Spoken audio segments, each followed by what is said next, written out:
Gearbest have kindly sent me the Cheerson CX17, and its nickname is the Cricket, and it's got a little cricket logo on there. Really smart looking quad. It's sort of got a solid feel to it, which is rather nice. Weighs in at 40 grams, so it's not heavy by any means. And as you can see, it's sort of got a little pickup area.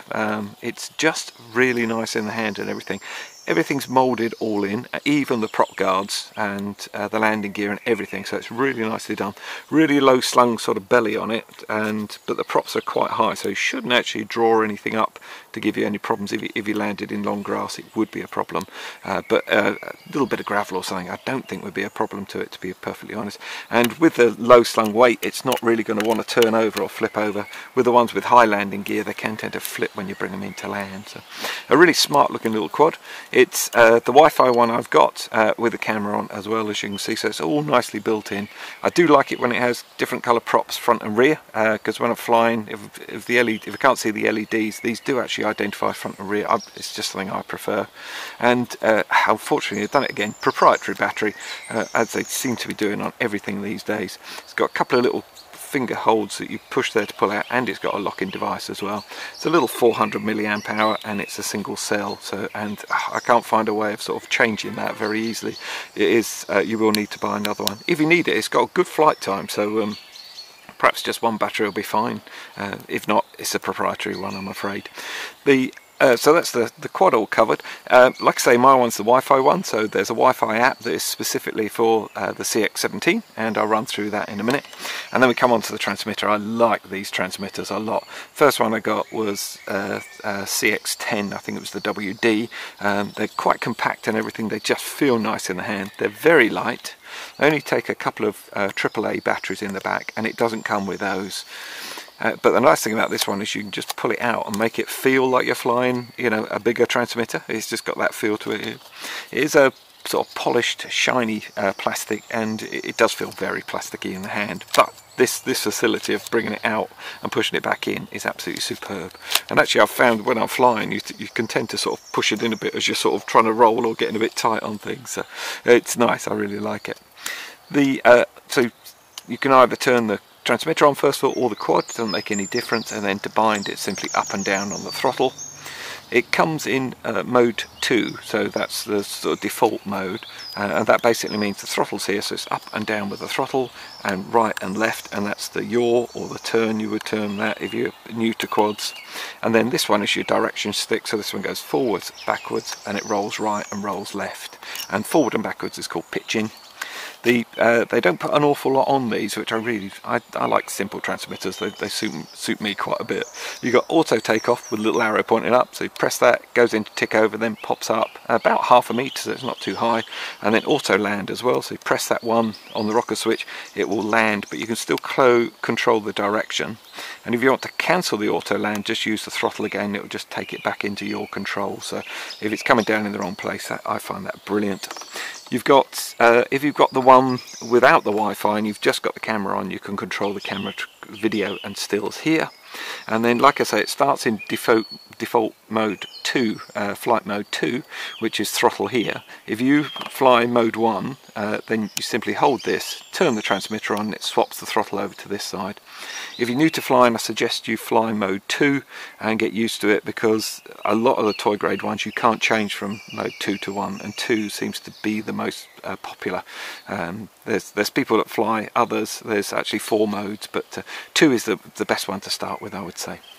Now, I wanted to show you don't need all the phone and everything. You can just get out and learn how to fly with this quad, and that's what I like about these new sort of generation quads. They're coming out that you can fly transmitter, fly on the app, do whatever you like. So let's just give it a quick buzz around and see how we get on. So I'm going to pop the transmitter on and then turn on the quad itself, and you get little flashing LEDs, but they're really not bright, and they're only on the body of the quad, so they're not good at all. And there we go, so up and down on the throttle, as I said. Whoa, somebody turned the sun on, that's nice. And then you can tell it's bound because the LEDs have stopped flashing, if you can see them. Let me just put them in the shade. There we go. So as you can see, they're not really very good, and there's no LEDs on the arms either, so LEDs are virtually useless on it, I would say. The other functions on the transmitter, you can put it into idle mode, just simply pull it. Wow, that is so quiet. I don't even know the camera will pick that up. And then you can stop the motors as well with just pulling your sticks down and out. If you want to do a flip, you press this one down and then you choose the direction, forward, back, right or left. And then if you want to change the modes, it's got 3 flight modes, which is really nice, as in speed, sorry. You press this one, it always starts in low, then it goes intermediate, you get a beep beep, and then if you press it again, it goes into high, press it again, it will come back into low. And if you need to calibrate it, if you've had an accident or it's just not flying right, then you pull both the sticks down to the right and it will calibrate it. I'm not particularly level here, so I'm not going to actually do that, but the LEDs will flash and then it's calibrated. You mustn't move it while it's calibrating, and also it really wants to be somewhere level as well. So let's take it for a flight. So I'm going to start just normally, and like I say, absolutely silent to run, and then just give it some throttle. It's altitude hold, and that's pretty good. Tiny bit of breeze in the garden, but I think that was just more, it's just going to have a tiny little drift around. Well, that's in low rates.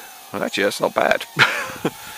Like I say, the wind is just on my back now, so it's sort of coping against that quite well. If we go with the wind, it will go faster. There we go. That's not bad actually for learning. Very good, I would say. Nice. So you don't need all the other stuff to learn to fly. I think you should just learn with just a quad. Don't bother trying to look at FPV screens or anything. Pop it up into second rates, and that gets a bit more of a move on. That's good.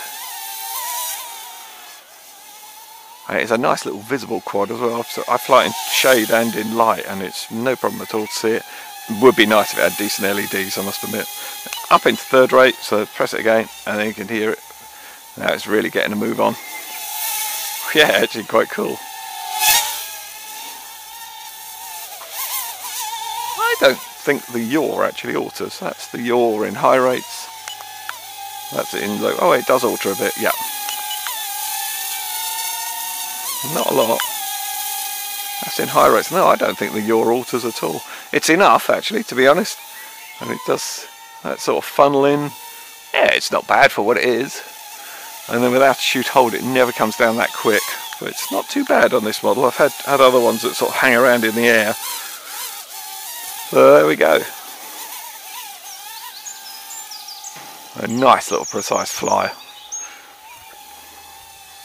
So that's us all played around with without the aid of FPV or anything. I'll just do one last test, which will be the flipping. There we go, and it actually flips quite nicely. Not really my thing. I'm really not that bothered about it, but it does flip in in all directions, and it flips nicely. So let's try that auto land button. So simply press that. Down it comes, and it cuts out really quick as well, which is really nice and important, that it doesn't sort of tigger bounce along the ground sort of thing. I like that. Auto takeoff, just simply press it, and like I say, it'll just pop up, and it comes up less than half a metre, I would say. And if you come in and land normally, it will just cut it as soon as it gets something solid underneath it. It will cut the motors. When you turn on the quad, it actually sets up a Wi-Fi hotspot. So we need to go onto that with our phone. So simply go into your Wi-Fi settings, and because I've already gone onto this before, it's remembered it and gone onto it, but it will come up with CX17, and all you'll need to do is actually click onto that, and then it will actually bind between your phone and the little hotspot that the quad's already set up. Come back to your home page. You have to download the CX17 Wi-Fi app, and it's on Google or it's on the Apple Store as well, and simply install that. And the default screen is to come up with the actual controls. We're not going to use the controls, we're going to fly FPV, so simply turn them off with the little icon up here. And then you've got your all your normal functions, which I've done a complete separate video on basically how you use an app to fly, and I'll put a link down in the description for you for that. This one I'm just going to fly a little bit FPV, so I'm going to flick it on, and the FPV is actually really nice and fast. They're getting better and better with the Wi-Fi FPV, certainly. The delay is not as bad as it used to be. So simply going to use the auto takeoff this time. Up and away. And because it's been off and then back on, it will have started in low rates. But the low rates are really good. I know for a fact that that's just on 30 meters there, and that's holding really nicely. So let's just bring that back. There we go. It does fly really nicely. I just wonder if I can get 50 meters, because I know 50 meters from the drive over to there is 50 meters, and having the FPV, I know whether I am actually right the way over there. That is just on 50 meters there. Yeah, that's really good. Yeah, that's absolutely superb. Nice. A little scream off it as well. It's lovely. Flies really well. And the FPV is certainly usable. Yeah, I mean, good fun. If you've got a pair of VR goggles, you could put your phone in there and you could use it for that, which would be rather smart. If you want to take still, so you want to do a selfie or something or other, I'm going to stop the video, take it up. Actually, having the low rates on the yaw is actually quite nice. I just take a couple of stills there. Yeah, it doesn't go mad in yaw on high rates, which is nice of your FPV in, certainly. Okay, let's just bring that into land, and I'll fly it on the app next. Because we're already bound up with the Wi-Fi hotspot and everything, I'm just going to pop my phone out and then turn off the transmitter. And it doesn't work on all apps, but with this one I've found that it will actually work back on here. Once I actually turn the controls back on, the LEDs stop flashing again, and now it's bound to the my actual phone. So a brilliant little system, works really well. As soon as I turn that on, it will actually override the phone, so make sure that's not on.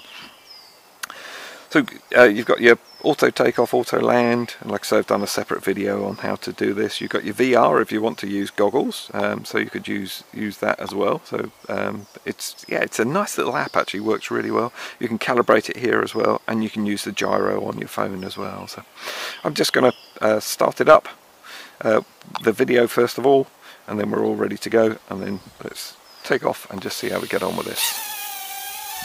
So again, we've got altitude hold, so really nice and holding really well.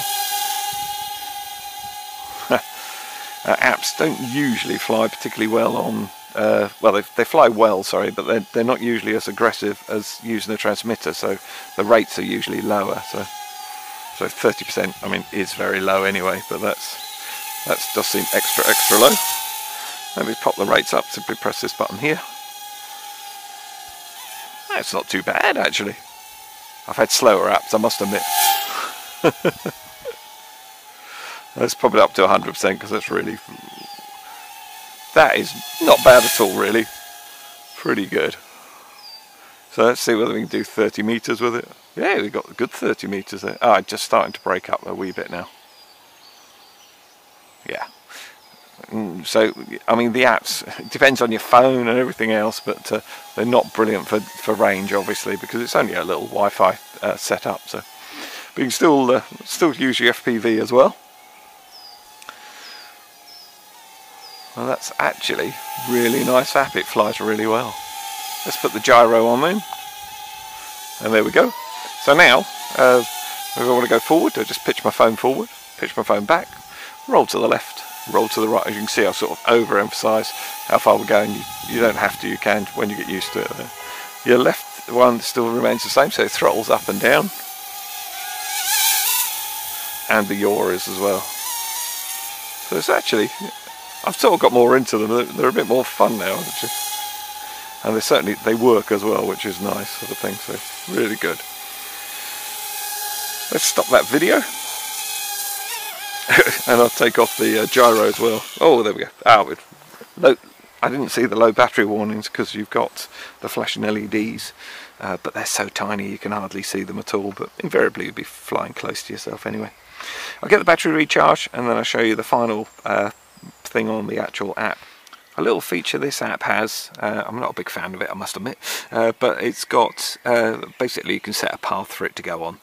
You can still control the altitude and the yaw, so the turn as well, but basically it runs along a path that you draw with your finger. And to access that part, you simply press this one here.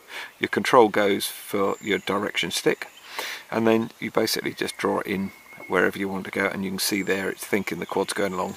I can assure you the quad isn't. You have to be up in the air obviously for it to work, but it does assume that you're actually doing it, and depending on how far it goes will depend on what rates you're in. Let's get it up in the air and I'll show you how it works anyway. There we go. So it's catching a tiny bit of breeze, so if I just do that with it, you can see it sort of goes out and around, and that's it. And then I can just bring it back, and then if we up the rates, you can see it sort of goes out and round. Like I say, you can still rotate it around as well, which of course will change the direction it's going in. Whoops. As you can see, I'm not a great fan of it, to be honest. There we go. Just sort of, I just don't really know why they sort of bother, I must admit, because it doesn't go very far. No, I haven't got any longer on my screen, so if I literally go right the way across there, oh, it's not going to do anything. There we go. So it goes that sort of far. You know, I don't know. Not my thing. But, well, if someone finds a really good application for it, perhaps you'd be kind enough to let me know. I certainly haven't found one.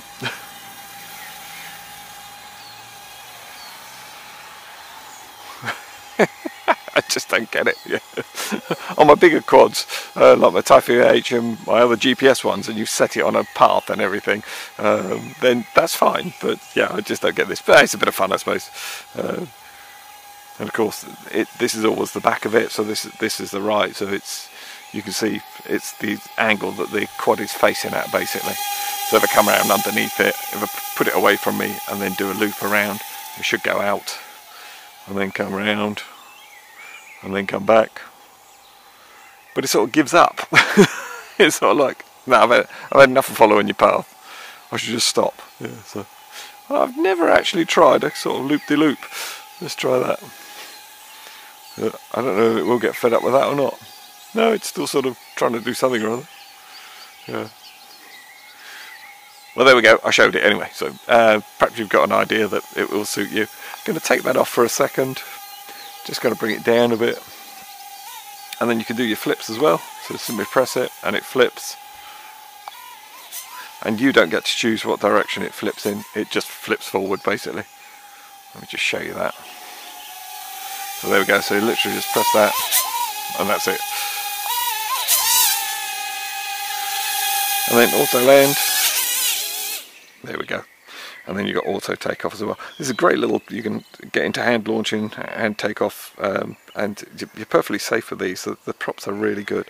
And if you come up on a ceiling or anything, let me just show you with the phone, you won't actually damage your ceiling either. So yeah, I'm impressed with this sort of quad. I do like it. Okay, so what did I think of it? Well, pretty impressed actually. I wasn't expecting that much from it, and I don't know why, but as soon as I saw this transmitter I thought, wow, we could be in for a decent little quad here. I love the way it's all built in. The moulding's all really nice. I've had a few little dinks and bumps with it, as you do on reviews, and no damage at all, not even lost a prop. You get a spare set of props anyway, and you get a little prop removal tool, which is really quite handy. You simply slide it under your prop, and then you can lever it off gently. You're not wrenching the motor as you're trying to pull it out and hold the actual body of the quad. So that was good, I think. The slight negative, I suppose you could say, is the fact about this proprietary battery. It is what it is. I mean, they all seem to be going this way. But I got a good 6-minute flight. I mean, I never went under 6 minutes on a flight, to be perfectly honest. And so I was quite impressed with that. And it takes about an hour to charge, so it's really not a bother. The video quality was what they said it would be, actually. It's never going to be great. But it's a record and everything. And I thought it worked pretty well, actually. As for the transmitter, I love these little transmitters anyway. I love the fact you can expand it and contract it back in to suit your needs, and also easy to transport around. You've a range, I was getting over 50 meters, no problem at all, and even the Wi-Fi was just holding out to that range as well, so that was really good. And the fact you can fly it with the transmitter or with your app, so you could just take this with you as a little selfie drone and just carry your phone as well, and you could fly, no problem at all. All you need is a USB charging point, and then you can actually charge it while you're away as well. So I mean, it's really convenient, and it takes about an hour to charge, so it's rather good. Another slight negative with it is the LEDs. They're pretty, well, they're rubbish actually, I think. If it's away from you, you just can't see it. Even when I had it in the shade of the trees and everything, I couldn't see it at all. So just be a little bit aware of that, but it's not the end of the day. As far as I'm concerned, it's, you know, is how the rest of it performs, and it flew really well, and their app that they've written for it is really nice. The last sort of thing, it comes really nicely boxed, and also the manual's really good on it. It's in Chinese and English, and it would certainly get you started, and it runs through all the functions, the calibrations and everything. Most things I've all covered in here in the review anyway, but it is a good little manual to have with you if you're new to flying. So yep, really like it. We should go out and fly a bit more.